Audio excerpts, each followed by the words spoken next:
एक कबूतर की प्रेम कहानी। एक जंगल में एक लोभी और निर्दय व्यर्थ रहता था। पक्षियों को मारकर खाना ही उसका काम था। इस भटकम काम के कारण उसके प्रियजनों ने भी उसका त्याग कर दिया था।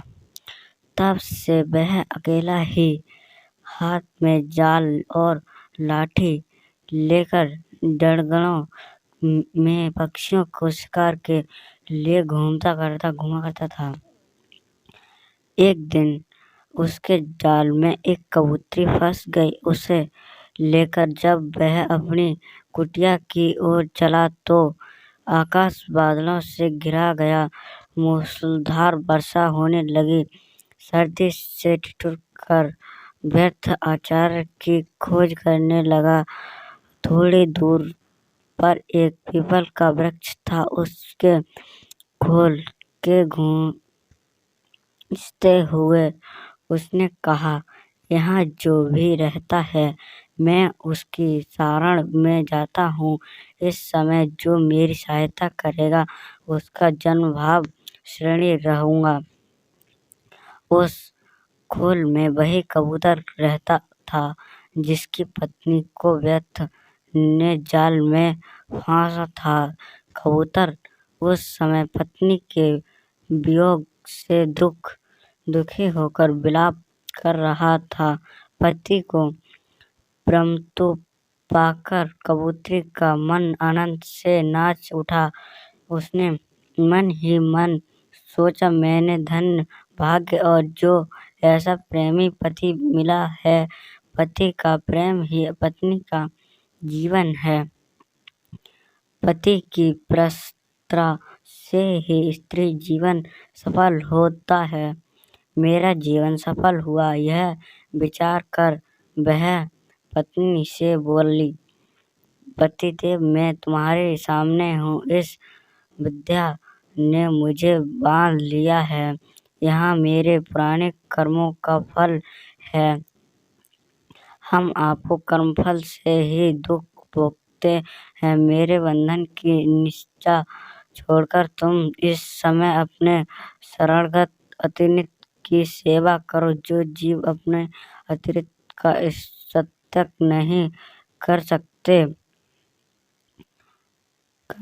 सब पूर्ण छूटकर अतिथि के साथ चले जाते और सब पाप वहीं रह जाते।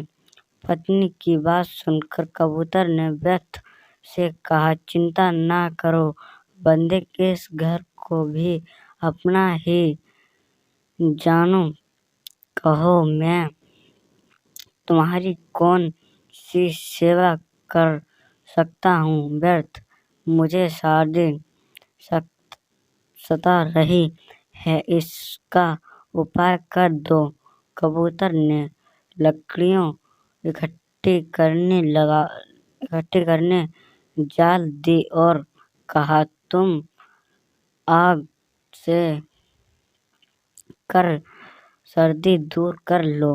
कबूतर को अब आर्थिक सेवा के लिए भोजन की चिंता हुई, किंतु उसके घोंसले में तो अन्न का एक दाना भी नहीं था। बस बहुत सोचने के बाद उसने अपने शरीर से ही व्यर्थ की भूख मिटाने का विचार किया। यह सोच कर वह महात्मा कबूतर ईश्वर जलतिया आग में कूद पड़ा।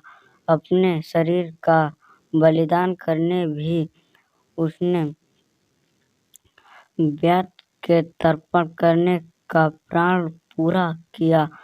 व्याध ने जब कबूतर का यह द्रवभूत बलिदान देखा तो आश्चर्य में डूब गया।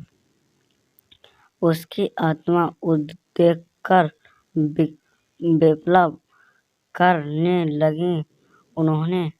उसने सोचा, अपने पति से देख करने लगी। उसी क्षण उसने कबूतरी को जाल से निकाल कर मुक्त कर दिया और पक्षियों को हंसने के जाल व अन्य उपकरणों को तोड़ फोड़ कर फेंक दिया। कबूतरी अपने पति को आग में जलता कैसे बिना अब मेरे जीवन का प्रयोजन ही क्या है। मेरा संसार उजाड़ कर अब किसके लिए प्राण धारण करूँगा। यह सोचकर वह पतिव्रता भी आग में कूद पड़ी। इन दोनों शब्दों